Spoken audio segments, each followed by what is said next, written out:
جرأت و اعتماد کی کمی اور خوف ہی خوف نظر آتا ہے۔ ایسے زمانے میں جب ترقی پسند کی جدوجہد عروج پر تھی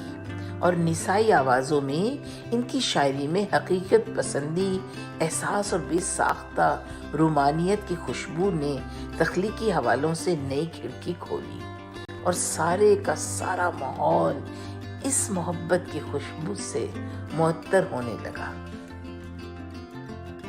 مجھ پہ چھا جائے وہ برسات کی خوشبو کی طرح، انگ انگ اپنا اسی رت میں مہکتا دیکھوں، اور کہتی کو بکو پھیل گئی بات شناسائی کی، کو بکو پھیل گئی بات شناسائی کی، اس نے خوشبو کی طرح میری پذیرائی کی۔ یہ فراق کے زمانے بھی بہت نفع بخش ہوتے ہیں۔ انسان جن تجربوں سے دوچار ہوتا ہے اس کے حاصل میں وقت انسان کو اپنے باطن کے سفر پر لے جا کر نئے زاویے